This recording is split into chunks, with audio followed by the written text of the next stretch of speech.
ಕರವೇ ಪ್ರವೀಣ್ ಶೆಟ್ಟಿ ಬಣದ ವತಿಯಿಂದ 70ನೇ ವರ್ಷದ ಕನ್ನಡ ರಾಜ್ಯೋತ್ಸವ ಅಂಗವಾಗಿ ಪಟ್ಟಣದ ಕೆಂಪೇಗೌಡ ವೃತ್ತದಲ್ಲಿ ಅದ್ದೂರಿಯಾಗಿ ಆಚರಿಸಲಾಯಿತು. ತಾಯಿ ಭುವನೇಶ್ವರಿಗೆ ತಹಶೀಲ್ದಾರ್ ಶ್ರೀಧರ್ ಕಂಕಣವಾಡಿ, ಎಚ್ಡಿಸಿಸಿ ಬ್ಯಾಂಕ್ ನಿರ್ದೇಶಕ ಎಂಎ ನಾಗರಾಜ್, ಕರವೇ ಪ್ರವೀಣ್ ಶೆಟ್ಟಿ ಬಣದ ತಾಲೂಕು ಅಧ್ಯಕ್ಷ VS Bhojegowda, PSI SG Patil, PLD bank ಅಧ್ಯಕ್ಷ ಎಂಡಿ ದಿನೇಶ್ ಸೇರಿದಂತೆ ಇತರರು ಪುಷ್ಪಾರ್ಚನೆ ಮಾಡಿದರು.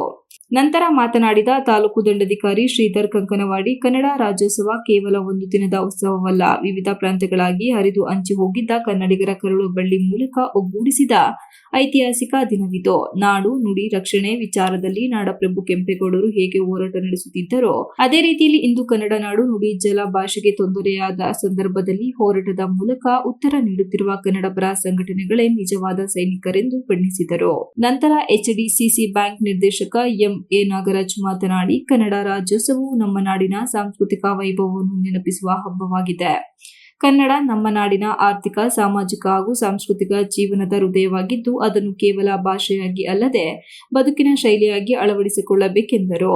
ನಂತರ ಪಿಎಸ್ಐ ಎಸ್ಜಿ ಪಾಟೀಲ್ ಮಾತನಾಡಿ, ಪ್ರತಿ ನಾಗರಿಕನು ತನ್ನ ಭಾಷೆಯ ಬಗ್ಗೆ ಹೆಮ್ಮೆ ಪಟ್ಟು ಮಾತನಾಡಿದಾಗ ಮಾತ್ರ ಸಮಾಜದಲ್ಲಿ ನಿಜವಾದ ಏಕತೆ ಬೆಳೆಯುತ್ತದೆ ಎಂದರು. ಈ ವೇಳೆ ಕನ್ನಡದ ನೇವಿ ಇಂಡಿಯನ್ ಕೋಸ್ಟ್ ಗಾರ್ಡ್ನಲ್ಲಿ ಅಸಿಸ್ಟೆಂಟ್ ಕಮಾಂಡೆಂಟ್ ಆಗಿ ಕರ್ತವ್ಯ ನಿರ್ವಹಿಸಿರುವ ವಿಷ್ಣು ಅವರನ್ನು ಅಭಿನಂದಿಸಲಾಯಿತು. ಕೆಂಪೇಗೌಡ ರೀತಿಯಲ್ಲಿ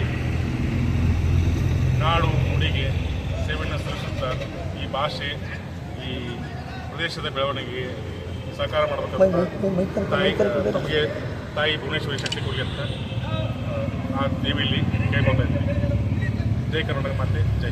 ಕಲ್ಲಿರ ಪ್ರಸಿದ್ಧ ಒಂದು ಪ್ರವಾಸಿ ಸ್ಥಳಗಳನ್ನ ಒಂದು ಫ್ಲೆಕ್ಸ್ ಮಾಡುವುದರ ಮೂಲಕ ಏನು ನಮ್ಮ ಕನ್ನಡಕ್ಕೆ 8 ಜ್ಞಾನಪೀಠ ಪ್ರಶಸ್ತಿಗಳು ಬಂದಿದ್ದಾವೆ, ಅವ್ರ ಫ್ಲೆಕ್ಸ್ಗಳನ್ನು ಸಹ ಜನರಿಗೆ ಅರಿವಾಗಲಿ ಅಂತ ಹೇಳಿ ಮಾಡ್ತಾ ಒಂದು ವಿಭಿನ್ನವಾದಂಥ ಕನ್ನಡ ರಾಜ್ಯೋತ್ಸವನ ಆಚರಣೆ ಮಾಡ್ತಾ ಬಂದಿದ್ವಿ. ಈ ಕನ್ನಡ ರಾಜ್ಯೋತ್ಸವ ಕಾರ್ಯಕ್ರಮಕ್ಕೆ ಬಂದಂಥ ನಮ್ಮ ತಹಸೀಲ್ದಾರ್ ಹೇಳಿ ಈ ಸಂದರ್ಭದಲ್ಲಿ ಕೇಳ್ತಾ ಮತ್ತೊಮ್ಮೆ ಎಲ್ಲರಿಗೂ ಕನ್ನಡ ರಾಜ್ಯೋತ್ಸವ ಶುಭಾಶಯಗಳನ್ನು ತಿಳಿಸುತ್ತಾ ಇಲ್ಲಿ ಕಾರ್ಯಕ್ರಮದಲ್ಲಿ ಭಾಗವಹಿಸಲಿಕ್ಕೆ ಅವಕಾಶ ಮಾಡಿಕೊಟ್ಟಂಥ ನಮ್ಮ ಸಂಘಟನೆಯ ಪರವಾಗಿ ನನ್ನ ಸಂಘಟನೆಯೇ ನನ್ನ ತುಂಬ ಹೃದಯದ ಧನ್ಯವಾದಗಳು. ಇವರು ಇನ್ನೂ ಭಾಳಷ್ಟು ಸಣ್ಣ ವಯಸ್ಸಿನಲ್ಲಿರೋದ್ರಿಂದ ಈ ದೇಶಕ್ಕೆ ಮಾದರಿಯಾಗಲಿ, ಬೇಲೂರು ತಾಲೂಕಿಗೆ, ಹಾಸನ ಜಿಲ್ಲೆಗೆ, ಕರ್ನಾಟಕಕ್ಕೆ ಒಂದು ಹೆಸರಿರ್ತಕ್ಕಂಥ ಕೆಲಸವನ್ನು ಮಾಡಲಿ ಅಂತ ಈ ಸಂದರ್ಭದಲ್ಲಿ ಆಶಿಸುತ್ತಾ ಅವರಿಗೆ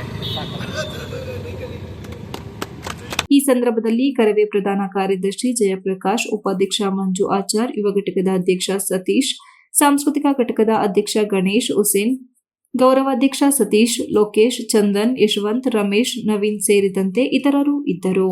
ಗಣೇಶ್, ಟಿವಿ 46 ನ್ಯೂಸ್ ಕನ್ನಡ, ಬೇಲೂರು.